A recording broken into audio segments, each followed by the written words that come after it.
تھام رکھا تھا اسے سمجھ کے اس پہ عمل کر کے زندگی بری ہوتی، تو کیا آج دنیا میں کسی کو جرأت ہوتی کہ ایسی ناپاک حرکات، میں حرکت کی بات نہیں کر رہا، آپ سب کی طرف اشارہ کر چکے ہیں پہلے ہی، بالکل خاکوں کا چوز وغیرہ کا اور یہ حرکت، میں حرکات کی بات کر رہا ہوں. آپ تصور کریں 57 ملک، یہ عالم اسلام اگر قرآن کو سمجھ کے اس پہ عمل کر رہا ہوتا تو آپ اپنے آپ سے پوچھیں، جنید صاحب، مفتی صاحب سے پوچھیں، اس دنیا میں کسی کی ضرورت ہوتی؟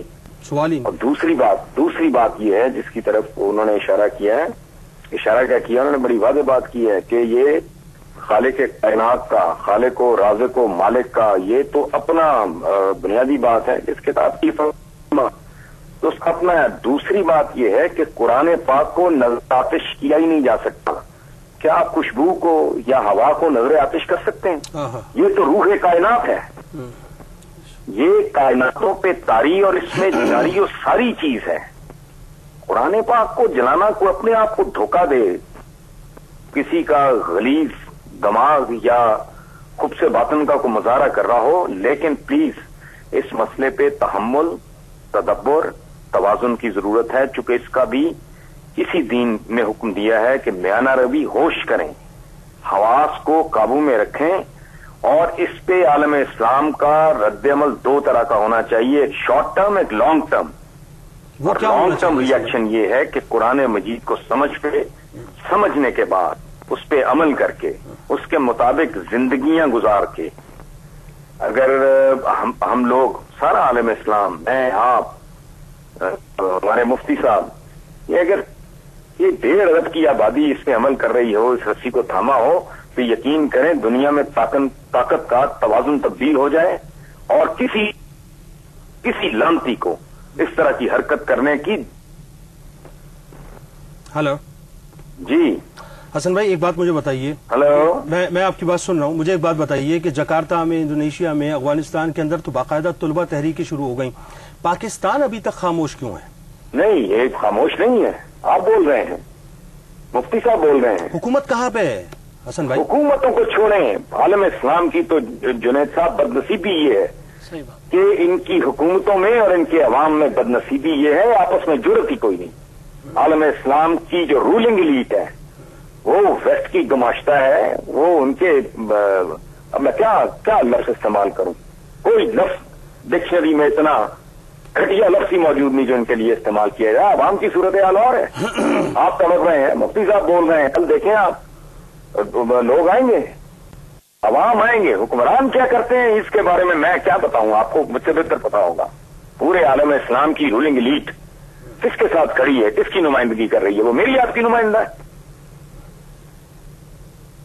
حسن بھائی، اگر چرچ سے، جیسا کہ آپ نے کہا، یا مندروں سے یا مساجد سے اس قسم کی باتیں ہونے لگیں کہ جہاں سے انسان کی تراش خراش ہوتی ہے، آدمی کو انسان بنایا جاتا ہے، اور پھر اس کو اپنے مذہب اور اپنی سوچ کے مطابق ایک ایسا انسان بنا کر ڈھالا جاتا ہے کہ جس میں رواداری اور مساوات اور بھائی چارگی کا بہت زیادہ درس ہوا کرتا ہے، اگر یہ سوچ ان اداروں سے، ان انسٹیٹیوشن سے نکلنے لگے تو پھر شیرازہ کہاں جا کے بکھرے گا؟ یہ بنی نوع انسان کی بدنصیبی ہے، اور تاریخی طور پہ یہ بات طے ہے کہ یہی ادارے بہترین انسان اور یہی ادارے بہترین اور بدترین حیوان بھی بناتے ہیں.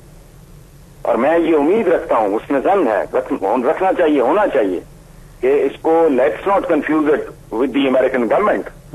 اگر جنرل پیٹریوس نے اس طرح ریئیکٹ کیا ہے تو باقی پاگل نہیں ہے، ان کو پتا ہے کہ اس کی ریپرکیشن دنیا میں کیا ہوں گی.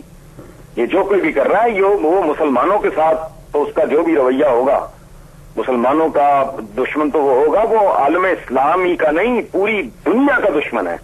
حسن بھائی میرے ساتھ رہیے گا آپ لائن پہ، مجھے ایک بریک پہ جانا ہے، آپ سے کچھ اور گفتگو ضرور میں کرنا چاہوں گا. ناظرین، آپ ہمارے ساتھ ہیں اور ہم آپ کے ساتھ اس بہت ہی حساس موضوع کے ساتھ، اور کوشش کروں گا کہ آپ کی کالز بھی اس میں شامل کروں. ملاقات ہوتی ہے ایک مختصر وقفے کے بعد. آپ کا میزبان محمد جنید اقبال حاضر خدمت. 11 ستمبر اور قرآن پاک کی بے حرمتی کیوں؟ یہ ناظرین ایک ایسی تلخ حقیقت ہے جس کا سامنا اب مسلمانوں کو اللہ نہ کرے کرنا پڑ جائے گا، کیونکہ اس سے زیادہ تلخ حقائق ہم نے دیکھے، اور اللہ نہ کرے اس سے زیادہ تلخ حقائق اور ہمیں دیکھنے ہوں گے. حسن نثار صاحب ہمارے ساتھ لائن پہ ہیں. السلام علیکم حسن بھائی. جی وعلیکم السلام. جی حسن بھائی آپ کچھ فرما رہے تھے. میں عرض کر رہا تھا کہ پہلے دیکھیں ایک اور بات توہین رسالت کی بات ہوتی ہے. اس طرح کی حرکت آپ یقین کریں اگر آپ ماؤنٹ ایوریسٹ کی کوئی توہین نہیں کر سکتا, کوئی گندگی اور غلاظت پھینک دے تو سمندر کو اس سے ناپاک نہیں ہو سکتا یا وہ اس کو کوئی نقصان نہیں پہنچ سکتا. یہ بات ہمیں ذہن میں رکھنی چاہیے. یہ آفاقی بات ہے, یہ روح کائنات ہے قرآن پاک, اور نبی کریم کی ذات جو ہے وہ کائناتوں میں ایک اور ہی طرح کا معاملہ ہے, ایک اور ہی طرح کا سلسلہ. توہین تو میری اور آپ کی ہو سکتی ہے. بے شک بے شک, بہت اچھی بات ہے. وہ جو گھٹیا ذہنیت ہے وہ اپنی جسے کہتے ہیں اپنی کسی کچلی ہوئی مسلی ہوئی انا کی یا اپنے کنفیوژن کی یا اپنے جہالت کی اپنی حماقت کی تو شاید کسی کو تسکین کر لیتے ہوں. اس کے پیچھے عوامل نظر آتش کرنا یہ کہاں لکھا ہے؟ میں وہی تو عرض کر رہا ہوں, یہ کائنات میں رواں دواں چیز ہے. حسن بھائی اس کے پیچھے عوامل کیا ہو سکتے ہیں؟ یہ مقاصد کیا ہیں؟ یعنی جب ایک آگ بھڑکی اور ختم ہو گئی اب وہ کیا چاہتے ہیں؟ ایک تو یہ ہے کہ انہیں پتا ہے کہ عالم اسلام اور مسلمان نارملی بہت زیادہ جذباتی ہوتا ہے. ایک تو ہم لوگوں کو یہ ہمیں جان لینا چاہیے کہ ہمیں پرووک کرنا بہت آسان ہے. ہمیں کسی بھی وقت کوئی بھی ایسی گھٹیا اوچھی حرکت کر کے بہت زیادہ پرووک کیا جا سکتا ہے. ایک تو یہ وجہ ہو سکتی ہے. دوسرے ان کا دیکھیں بات سنیں, اب ویسٹ کو کمیونزم کے جانے کے بعد اگر کوئی خطرہ ہے وہ جو کلیش آف ٹو سیولائزیشن کی بات ہوتی ہے, یہ ٹھیک ہے کہ مسلمان بہت پسماندہ بہت پیچھے رہ گئے ہیں, ان کے اور ان کے درمیان خلیج بہت بڑی ہو گئی ہے, لیکن اگر سارے سسٹم کو نظام کو ویسٹ کو اگر کسی سے کوئی خطرہ ہو سکتا ہے یہ بہت بڑا اگر ہے تو وہ کون ہے؟